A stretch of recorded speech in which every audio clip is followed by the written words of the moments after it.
ফেসবুকে দেখবেন দুই ভাই মারামারি করছে, এটা ফেসবুকে দিয়ে দেয় যে বিএনপি চাঁদা না পেয়ে আরেকজনকে মারধর করছে। আবার দেখবেন যে ফার্মগেটে ছিনতাইকারী ধরা পড়ছে, ওই ছিনতাইকারী মোবাইল ছিনতাইকারীরা মারধর করছে। এখন দেখবেন যে একটা গুপ্ত বাহিনী আছে, তাদের নাম ধাম ছাড়াই ফেসবুক আইডি আছে, সেখানে লিখে দিল বিএনপি চাঁদাবাজি করছে। এদের কামই হলো সবসময় মিথ্যা কথা বলা। তাদের জন্মগতভাবে তারা মিথ্যুক এবং সবসময় অপপ্রচার করে, মিথ্যা কথা বলে, আর মুখে বলে যে আমরা ইসলামিক দল।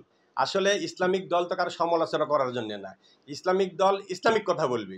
সমালোচনা করা, গিবত গাওয়া, এগুলো হলো মোরা ভাইয়ের গোস্ত খাওয়ার সমান। তাহলে আপনি যদি সারাদিন গিবতই গান, তাহলে আপনি ইসলামের কি বুঝেন, ইসলামের কি করলেন? নতুন দল যুগে যুগে ছাত্ররা আন্দোলন করেছে, কখনোই ছাত্ররা এইভাবে দল গঠন করেনি। এখন কারা কীভাবে ইন্ধন দিয়ে তাদেরকে দল গঠন করালো সেটা তাদের ব্যক্তিগত ব্যাপার। তবে তারা দল গঠন করে যেভাবে পুরাতন দলগুলো থেকে শিক্ষা নেওয়ার দরকার, তারা সেই শিক্ষাটা নিচ্ছে না। তারা নিজেরাই মানে বাহাদুরি দেখাচ্ছে, বিভিন্নভাবে প্রোগ্রাম করছে, ব্যয়বহুল প্রোগ্রাম করছে, তাদের নিজস্ব কন্ট্রিবিউশন নেই, কিন্তু বিভিন্নভাবে বিভিন্ন জায়গা থেকে ডোনার সেট করে তারা এই প্রোগ্রামগুলো করছে। আর ভাব দেখাচ্ছে এমন যে তারা মনে হয় 200 বছর আগের প্রবীণ লোকদের দল। এটা বিভেদ তো এরকম না, এটা তো রাজনৈতিক একটা প্রতিদ্বন্দ্বী থাকতে পারে। প্রতিদ্বন্দ্বিতা এখন আওয়ামী লীগ মাঠে নাই, জামাত মনে করছে তারাই বিরোধী দল হবে, আবার অনেকেই মনে করছে জামাতই ক্ষমতায় যাবে। এই মনোভাব থেকে তারা বিভেদ তৈরি করছে। বিভেদ তৈরি করতে যায় তারা দ্বন্দ্বের মানে সৃষ্টি করছে। আসলে তো রাজনীতি তো দ্বন্দ্ব করা জায়গা না, রাজনীতি হলো প্রতিযোগিতার করা জায়গা। প্রতিযোগিতা করবেন, আপনি কত ভোট পাবেন, কিভাবে পাবেন, সেই চিন্তা আপনি করবেন।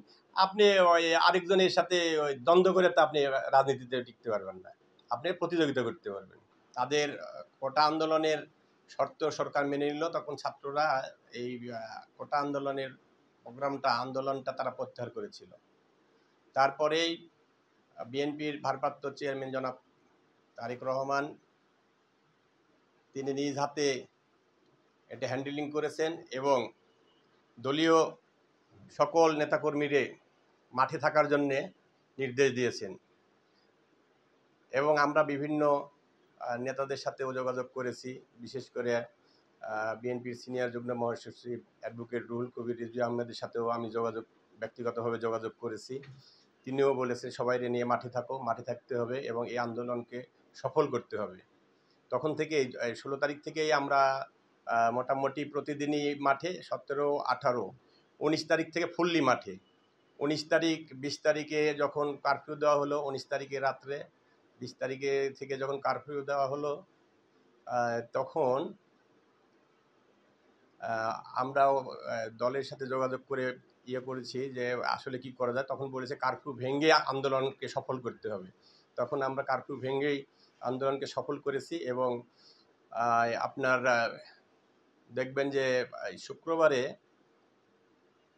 তারিখটা সম্ভবত 20 তারিখ ছিল, শুক্রবারে আপনার আমরা যখন আন্দোলনে নামি, আমার বাসা যাত্রাবাড়ি, এবং যাত্রাবাড়িতেই সব আন্দোলনেই আমি অংশগ্রহণ করেছি 16 তারিখের পরে। সেখানে একটি অংশের নেতৃত্ব আমি দিয়েছি, ছাত্রদলের সভাপতি, সেক্রেটারি তারাও নেতৃত্ব দিয়েছে। মাঝে মধ্যে ওখানে সোহেল ভাইও নেতৃত্ব দিয়েছেন, বিএনপির যুগ্ম মহাসচিব হাবিবুল নবী সোহেল ভাই।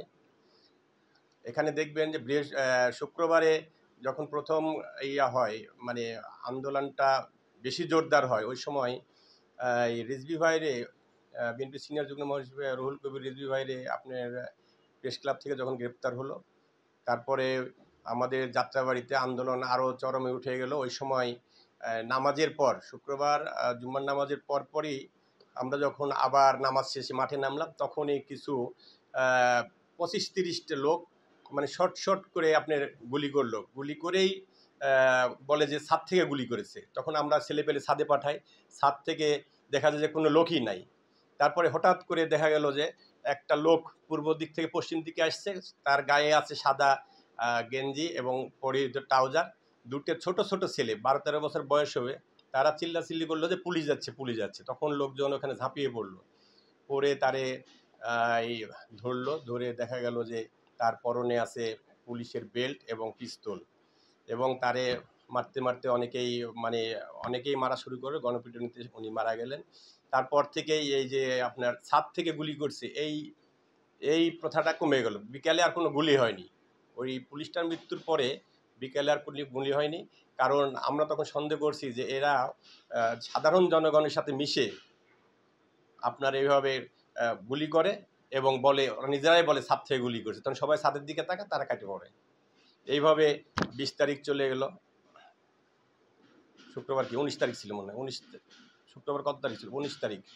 এইভাবে 19 তারিখ চলে গেল। 20 তারিখ শনিবার কারফিউ শুরু হয়ে গেল। কারফিউ শুরু হওয়ার পরেই আমরা বিভিন্নভাবে কারফিউ ভঙ্গ চেষ্টা করলাম, এবং আমরা ওই দিন আমি জজকোর্টেই ছিলাম, জজকোর্টেও কারফিউ ভঙ্গ করা হলো, আন্দোলন মিছিল করে ভাঙচুর করা হলো এবং আন্দোলন সফল হলো সেদিনও। তারপরেই যে নির্দেশ আসলো যে হেলিকপ্টারে গুলি করা হবে, তখন থেকে আন্দোলনটা একটু ফ্যাসিস্ট হাসিনার পক্ষে গেল। তখন থেকে আমরা একটু শিথিলতা অবলম্বন করলাম।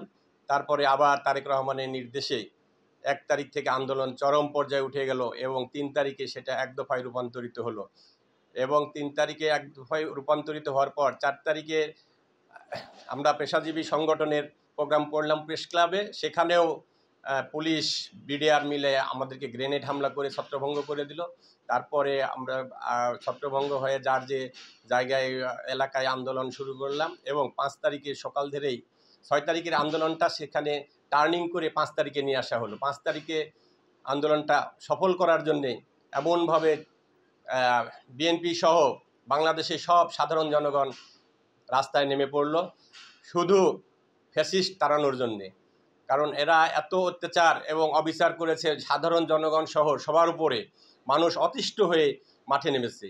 এবং এই মাঠে নামাকে কেন্দ্র করে যখন আর্মিরা একবারে না করে দিল যে আমরা ফ্যাসিস্ট সরকারের পক্ষে নাই, আমরা জনগণের পক্ষে, তখন ফ্যাসিস্ট হাসিনা এদেশ থেকে পালাতে বাধ্য হলো।